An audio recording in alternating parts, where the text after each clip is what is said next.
Hey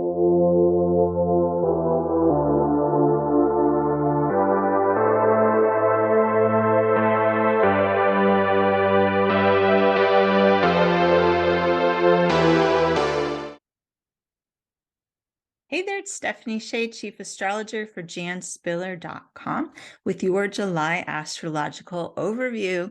We've got a few interesting events coming up this month. I'd say the biggest headline of the month is the North Node's sign change from Taurus to Aries on July 18th.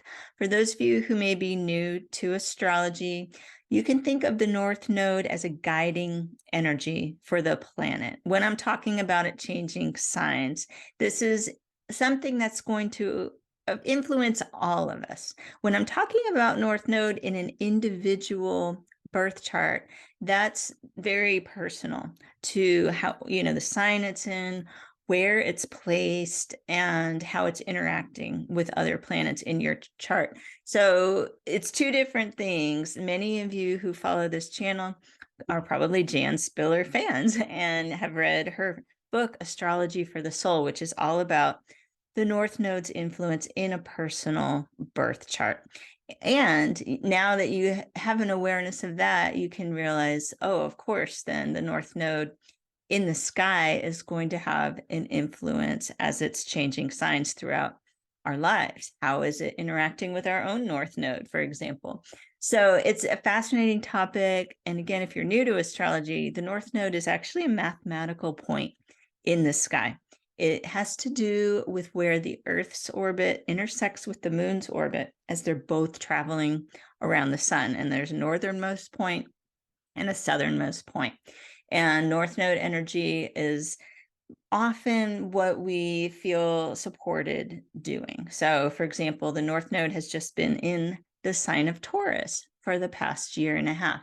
That has offered support for building resources, for managing the earth, literally environmental and gardening, getting into growing our own food. This has been a huge supportive thing for everybody during North Node and Taurus. It also has to do with financial security and material security, building something for our future.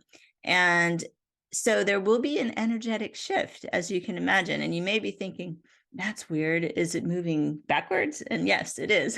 The North Node is, because it's a mathematical point, the way it works out, it travels what we would consider backwards through the zodiac. So normally the next sign after Taurus would be Gemini, but that's not the way the North Node is traveling. It's moving into Aries. So I think we're going to feel this shift from the slow, thoughtful approach of Taurus to the more proactive, assertive style of Aries. So it's interesting timing because that's July 18th, and a few days later, Venus is going to station retrograde in the sign of Leo. So you might be thinking forward moving, proactive, and then something's retrograde. Yes, there'll be some tension between the eagerness to start something new and the need to take a step back and review our situation. Much of astrology and working with it is balancing these opposing energies. It's very rare where moving ahead is 100% supported. There's a few months out of the year, nothing's in retrograde. But even then, maybe there are slower moving energies, like planets in Taurus are going to slow things down a bit. So we're always balancing these things. Now, let's look more closely at this sign change of the North Node. It's really emphasizing individual rights, I think, because Aries is so much about our personal will. And unlike the planets, as I said, the nodes are moving backwards. Let's see, starting on the 18th, the North Node will be in Aries. That means the South Node is in Libra. I'll address the South Node a little bit. The South Node has a lot to do with things that can be overdone. In a birth chart, if you read Jan's book, she talks all about how this may have occurred in a past life situation. When we're looking at this on a global scale, I just think of South Node as things that can get really, really out of balance. Again, here's this theme, we need to balance things. We're thinking of relationships, especially. Now, when the nodes were North Node Taurus, South Node Scorpio, that was also very relationship focused, because if you know a little bit about the sign of Scorpio, it's about merging and blending energies and kind of combining power with someone else. Whereas the North Node in Taurus was calling people to be more self-reliant. And there's nothing wrong with combining power with others, but you can see what could go wrong if that got exaggerated and overdone. And that's the things that we want to look at with South Node. So as the South Node moves in to Libra, we're thinking North Node Aries is more self-oriented. Libra is more about others. So you can see how this would require the need to balance our needs with those we relate to and work with on a regular basis. It's a huge theme. We're going to be more likely to flourish under an Aries North Node astrology when we speak up for ourselves and get clear about our goals before we team up with others. That's going to, I think, be the key to success. The South Node in Libra could bring out people's tendency to be overly accommodating. We all have this, even if we don't have Libra in our charts. It's somewhere in there. A lot of people want to over give, right? It's not a bad part of human nature, but it can get exaggerated when we've got South Node in Libra astrology. So we don't want to overly accommodate at our own expense. And we'll probably see this as a theme in our personal lives and on a societal scale between July 18th of this year and January 11th, 2025. That's the whole span of North Nodes in Aries. And I think this energy is really being echoed in the outer planets this year. If you think about Pluto and Aquarius, Neptune and Pisces, Saturn and Pisces, those are so much about togetherness and being part of a collective energy. Yet we've got Uranus and Jupiter in the sign of Taurus, which is more about identifying personal values and becoming more self-reliant. And so the shift of this North Node into Aries, it's really kind of helping to balance these energies out, right? And it'll help us to see more easily where we've compromised too much.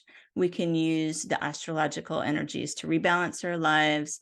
And I'm guessing there's going to be more debate about issues in the future, putting individual rights against the good of all. This could have to do with taxes, land rights, freedom of expression.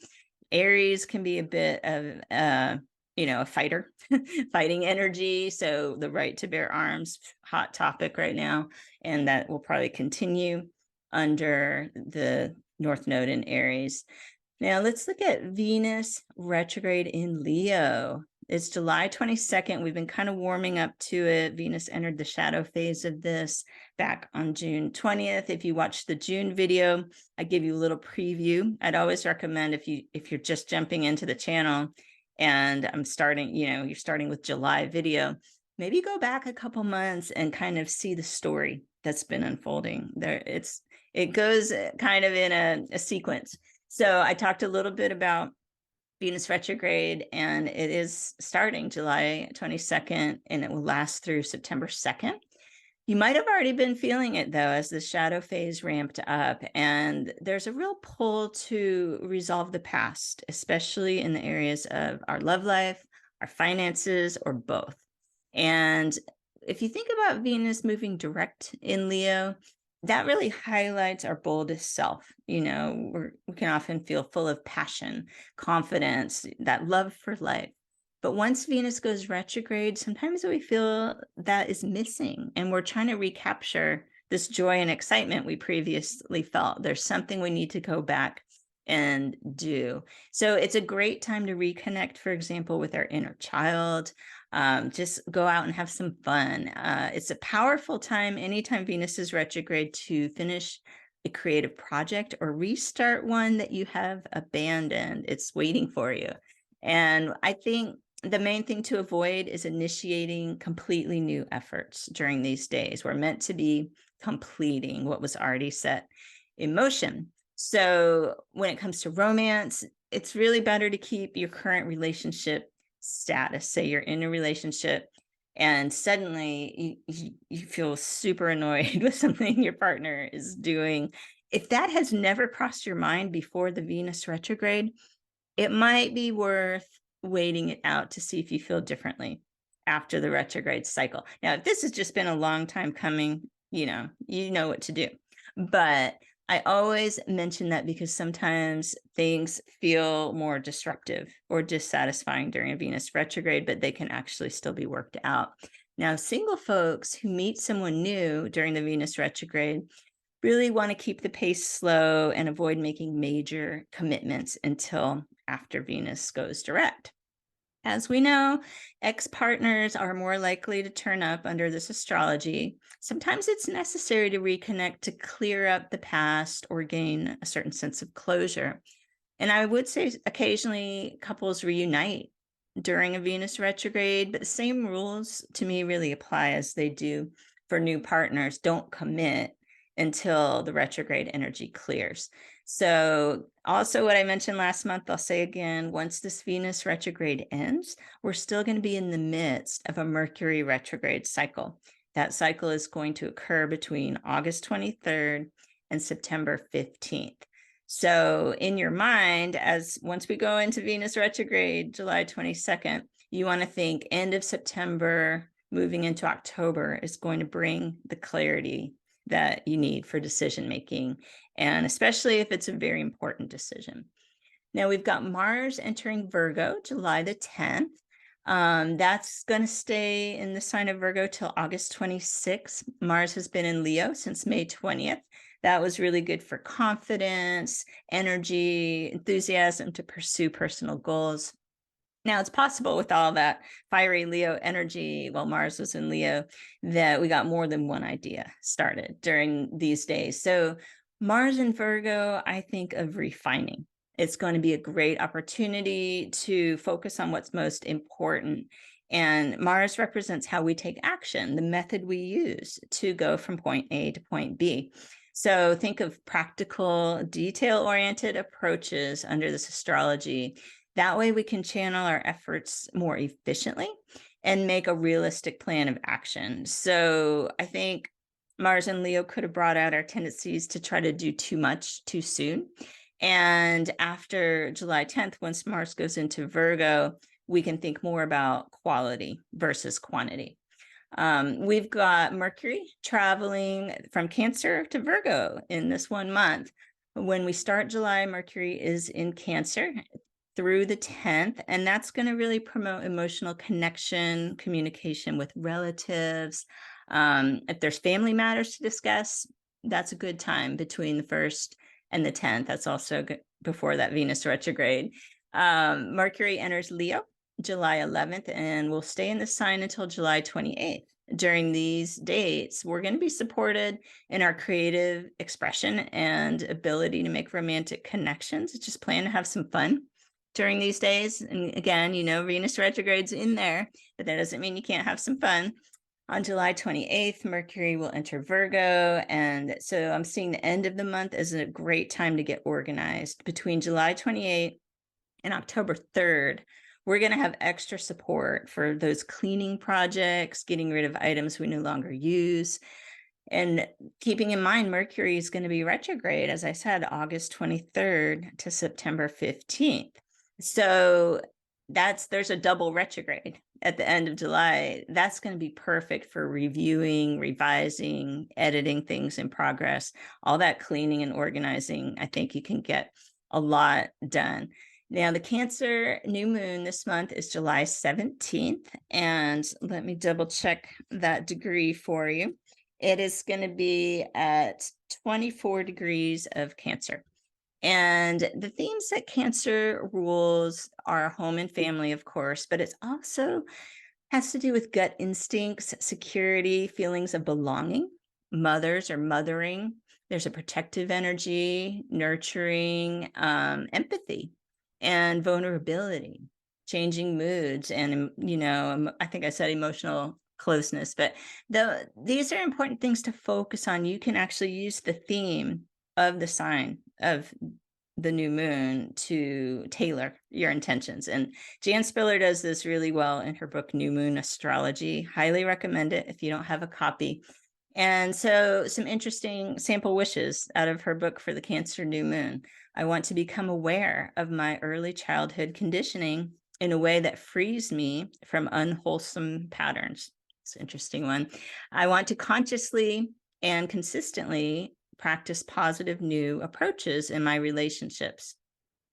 I want to experience the satisfaction of mutual emotional nourishment in all my relationships. These are just some samples. If you subscribe to janspiller.com, you're going to get a very detailed article at each new moon, and it will give you a lot more of the sample wishes to help you with your, I call them intentions. You can call them wishes, intentions, or whatever you like. But whatever you do to plant those seeds at the new moon to manifest things that you desire in your life.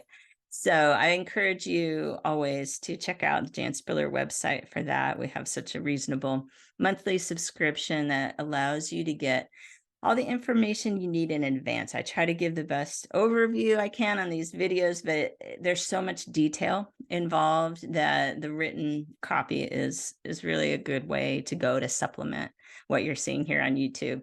And it supports Jan's legacy. It was her wish to keep her website going, and it's always been my honor to be able to continue doing that.